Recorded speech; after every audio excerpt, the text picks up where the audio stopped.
Guys আসসালামু আলাইকুম, কেমন আছো তোমরা? আশা করি তোমরা সবাই ভালো আছো। সো ফাইনালি আজকে কিন্তু আমি চলে এসেছি ভাঙড়ে, যেহেতু এখানে আসছে আমাদের প্রাণপ্রিয় পীরজাদা নওশাদ সিদ্দিকী ভাইজান।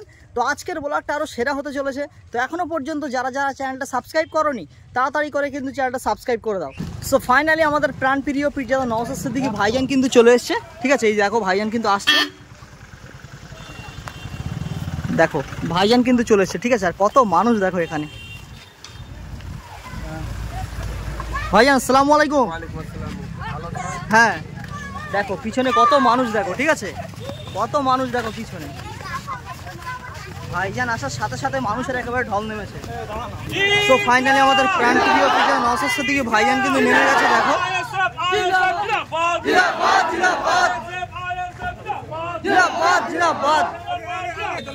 দেখো ভাইজান কিন্তু চলে এসছে।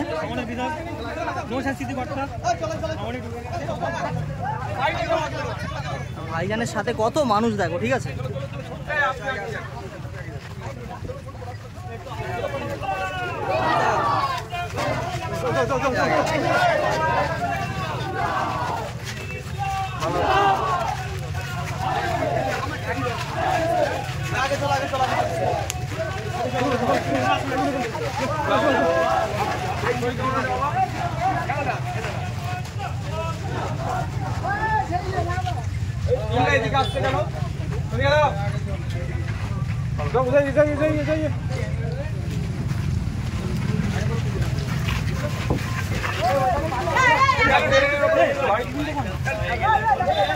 ভালো আছেন ভাইরা? এটা কি আছে?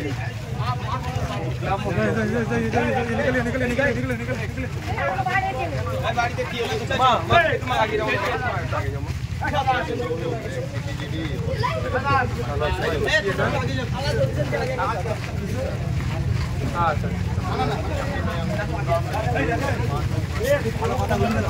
আস্তে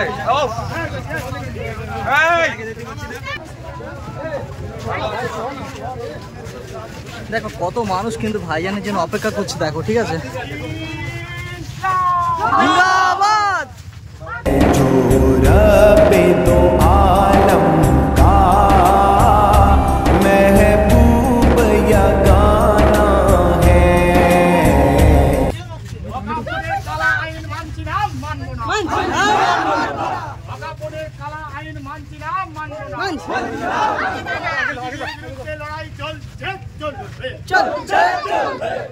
পশ্চিমবাংলার কালোবাজারিদের কালো হাত ভেঙে দাও,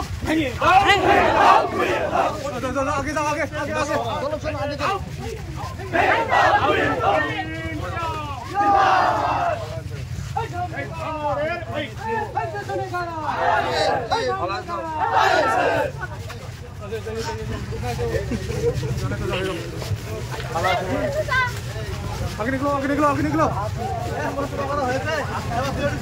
যাও যাও যাও যাও যাও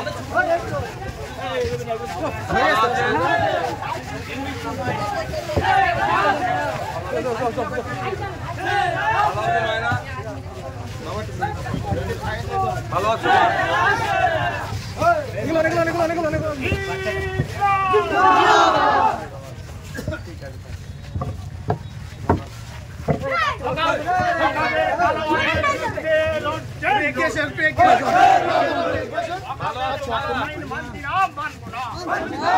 দেখো কত মানুষ কিন্তু ভাইজানের জন্য অপেক্ষা করছে এখানে, ঠিক আছে?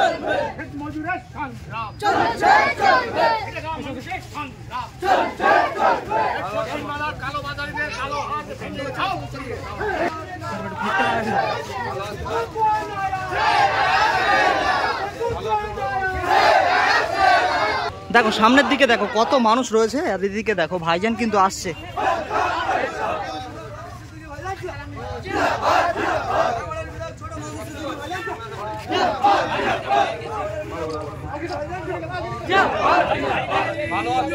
দেখো ভাঙড়ের মানুষ ভাইজানকে কত ভালোবাসে, দেখো মানুষ দেখো এখানে, ঠিক আছে? ভাইজানের জন্য সবাই অপেক্ষা করছে।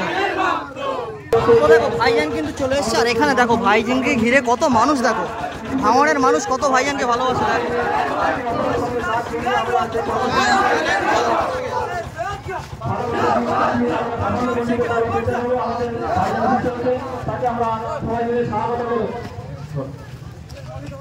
ভাইজান স্বাগতম, ভাইজান স্বাগতম, স্বাগতম স্বাগতম। ইলিয়াস ব্রাহ্মণ স্বাগতম, দেখো এই মুহূর্তে কিন্তু ভাইজান কিন্তু ঢুকে গেছে, দেখতে পাচ্ছ। আর এখানে কত মানুষ দেখো, সবই কিন্তু ভাইজানের ভালোবাসার মানুষ। আপনারা যারা দেখো ভাইজান কিন্তু চলে এসছে। এখানে আশেপাশে আছেন সবাইকে এখানে আসার জন্য অনুরোধ করছে। আমি আজকে এখানে উপস্থিত হয়েছি ভাঙড়ের বিধায়ক হিসাবে। আপনারা সামনে যারা আছে দূরে কাছে ভাঙড়ের ভোটার হিসাবে এই পরিচয়, এই সম্পর্ক আমার আর আপনাদের মধ্যে। এখানে আমি এসেছি কেন? আমি ঠিক ভোট যখন প্রচার ছিল, বিভিন্ন দল, একদিকে সংযুক্ত মোর্চার সিপিএম, কংগ্রেস, আইএসএফ, অপরদিকে তৃণমূল, আরো যে সমস্ত দলগুলো ছিল, সবাই কিন্তু আপনাদের কাছে ভোট চাইতে এসেছিল। আমি আপনাদের বলেছিলাম ভোটের সময় যেভাবে আপনাদের এলাকায় গিয়ে ভোট চাইছে, আপনারা যদি আমাকে দায়িত্ব দেন, বিধানসভায় পাঠান, তাহলে আমি বিভিন্ন সময়ে গিয়ে আপনাদের এলাকায় পৌঁছে গিয়ে আপনাদের সমস্যা দুর্দশার কথা শুনবো, অ্যাসেম্বলি হাউসে তুলে ধরবো। আমি এই বিগত 4 বছর ভাঙড় বিধানসভার বিভিন্ন বুথে যে গিয়েছি, তাদের সমস্যার কথা শুনেছি, আইনসভায় তুলে ধরেছি, বা যেখানে চিঠি চাপাটি করা দরকার সেইগুলো করেছি। যেটা একটা বিরোধী বিধায়কের কাজ, আমি সেটা করে চলেছি। এবার বিষয় হচ্ছে, আমি যতটা সময় ইচ্ছা করেছিল আপনাদের দেওয়ার, আমি দিয়ে উঠতে পারছি না। এর জন্য আমি ব্যথিত, মর্মাহত। কারণ আজকে যখন 2021 সালে স্রোতের বিপক্ষে গিয়ে ভাঙড়ের মানুষ আজকে প্রমাণ করে দিয়েছে যে ভাঙড়ের মানুষ ভুল ছিল না। 2021 সালে ভাঙড়ের মানুষ ঠিক ডিসিশন নিয়েছিল।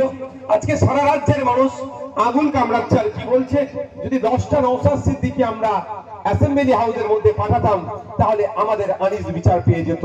আমাদের পশ্চিম বাংলায় ওয়াকফ সম্পত্তি নিয়ে যে চিন্তিত, সেটা নিয়ে হতো না। ফেক এসটিএসসি সার্টিফিকেট নিয়ে যে রমরমা চলছে, এটাও করার সাহস দেখাতে পারতো না। ওবিসি এ আর ওবিসি বি লিস্ট নতুন যেটা তৈরি করেছে, সংখ্যালঘুদেরকে ব্যাপকভাবে বঞ্চিত করছে, এই বঞ্চনার শিকার হতো না। বা যেখানে সেখানে মব লিঞ্চিং হচ্ছে, দুর্গাপুরে গরু নিয়ে যাচ্ছিল, বৈধ কাগজপত্র থাকার পরেও তার উপর আক্রমণ নেমে আসছে, তাদের উপর প্রাণঘাতী হামলা চালিয়েছিল, এটার করারও সাহস দেখাতে পারতো না। বা যারা করেছে সহজেই তারা ছাড় পেত না। এখন সারা রাজ্যের মানুষ সেটা ভাবছে, তাই না? বলো, আমি যেখানেই যাচ্ছি সেখানেই থেকে মানুষ বলছে, বা বিভিন্ন জায়গা থেকে ফোন আসছে, ভাইয়ান আপনি ভাঙড়ের বিধায়ক নয়, আজকে রাজ্যের বিধায়ক হয়েছে। আপনাদের দোয়া আশীর্বাদ ভোটে আমি নির্বাচিত হয়ে গিয়েছি আইনসভার মধ্যে। এখন শুধুমাত্র আমি ভাঙড়ের বিধায়ক হয়ে থাকছি না, এখন রাজ্যের বিধায়ক আপনারাই আমাকে বানিয়ে দিয়েছেন। ফলে কি হচ্ছে, রাজ্যের যেখানে অন্যায় অনাচার, সেখানেই আমাকে ছুটে যেতে হচ্ছে। কখনো দিনাজপুর, কখনো বীরভূম, কখনো পুরুলিয়া, কখনো এই দক্ষিণ 24 পরগনা প্রত্যন্ত গ্রাম, কখনো উত্তর 24 পরগনা, মেদিনীপুর থেকে শুরু করে রাজ্যের যেখানে অন্যায় সংগঠিত হচ্ছে, সেখান থেকেই ফোন আসছে, ভাইজান আপনাকে একবার আসতে হবে। আপনি না আসলে আমাদের এই সমস্যাটা সমাধান তো হবে না। দ্বিতীয় কথা, সেই রকম ভাবে সরকার নড়ে চড়ে বসছে না। আমি আপনাদের একটা কথা বলি, ভাঙড়ের বিধায়কের, ভাঙড়ের মানুষের পাওয়ারটা কতটুকু একটু বলি। আপনি কদিন আগে, বেশ 6 মাসের আগ থেকে শুরু করে 6-8 মাস ধরে কলকাতার, মানে ওয়েস্ট বেঙ্গলের ঐতিহ্যশালী কলকাতার বুকে 3টে ক্লাব আছে। শতাব্দী প্রাচীন, মহামাডান স্পোর্টিং ক্লাব, ঠিক দেখো যাবে মোহনবাগান, ইস্ট বেঙ্গল, 3টে ক্লাব শুধু ওয়েস্ট বেঙ্গলের গর্ব নয়, দেশের গর্ব এটা। তো ওই মহামাডান স্পোর্টিং ক্লাবের দুরবস্থা চলছে, ফিফা ব্যান লাগিয়ে দিয়েছে, কেউ দুটো কথা বলেনি, সব মুখে কুলু পেটেছিল। যখনই ভাঙড়ের বিধায়ক মহামাডান স্পোর্টিং ক্লাবের কথা বলতে শুরু করলো, রাজ্য সরকার পর্যন্ত নড়ে চড়ে বসছে। This is the power. এটা হচ্ছে ভাঙড়ের বিধায়কের পাওয়ার, ভাঙড়ের মানুষের পাওয়ার। আজকে নড়ে চড়ে বসেছে, হয়তো ফিফার ব্যান কিভাবে উঠে সেটা নিয়ে আলোচনা করবে। তাহলে এতদিন আলোচনা করার সময় হয়নি। তাহলে মহামাডান ক্লাবের ফ্যান ফলোয়ার্সরা ঘুরে ঘুরে দেখেছে যে কার কাছে গেলে ওই যে ওষুধটা দেবে ডোজে কাজ হবে। কার কাছে ঘুরে এসেছে, 293টা এমএলএ এর কাছে যায়নি, একমাত্র আপনাদের এমএলএ এর কাছে এসেছে। যেখানে গেলে ইনি যে ওষুধটা দেবে সেই ওষুধের কাজ হবে। তাই আমাকে ছুটতে হচ্ছে। আমি যে সময় দিতে চেয়েছিলাম তো সেই সময় দিয়ে উঠতে পারিনি, আমি মর্মাহত ব্যথিত, কিন্তু সাথে সাথে আমি গর্বিত আপনাদের জন্য। আপনাদেরকে আমি স্যালুট জানাই। যখন তৃণমূল বিজেপি মিলে সারা রাজ্যের মানুষকে বোকা বানাতে শুরু করেছিল, কি বোকা বানাতে শুরু করেছিল? বিজেপি চলে আসবে, বিজেপিকে আটকাতে হবে, ভোটটা তৃণমূলকে দাও, এই গল্প শুনিয়েছিল না? তার বাইরে কি আপনারা কি বলেছিলেন?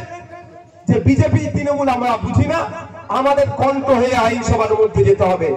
আমাদের দুরবস্থার কথা, বিধবা ভাতা পাচ্ছে না ঠিকঠাক, বার্ধক্য ভাতা পাচ্ছে না ঠিকঠাক, এই চামড়ার মেদাল কমপ্লেক্সে যেটা বিষাক্ত পানি বার হচ্ছে, শোধন করে বার করছে না, খালে পড়ছে, এখানে ক্ষতিগ্রস্ত আমরা হচ্ছি। এখানকার কাঠের ব্রিজের দুরবস্থা, কংক্রিটের ব্রিজের দুরবস্থা, এখানে স্কুল চাই, কলেজ চাই, আপনার তারপরে হিমঘর চাই। এই যে সমস্যা চলছে এর কথা আইনসভার মধ্যে পৌঁছাতে হবে। তাই আমরা সংযুক্ত মোর্চা তথা আইএসএফ ধাম চিহ্নকে ভোট দিয়ে পাঠাবো। আজকে আপনারা যে কাজটা করেছেন সারা রাজ্যের মানুষ আজকে আপনাদেরকে ফলো করছে। আমি আপনাদের বলে যেতে পারি, আমি একজন বিধায়ক হিসাবে এখানে এসে বলছি, যে অ্যাটমসফিয়ার, যেই প্রভাব আমরা দেখছি, যদি সঠিকভাবে নির্বাচন করাতে পারে ইলেকশন কমিশন, সঠিকভাবে যদি মানুষ তার ভোট দিতে পারে, তাহলে সংযুক্ত মোর্চা তথা ধাম চিহ্ন আইনসভার মধ্যে একটা নয়, ডবল ডিজিটে পৌঁছে যাবে। মানুষ ভাগে পাঠাবে, কোনো নতুন আটকাতে পারবে না।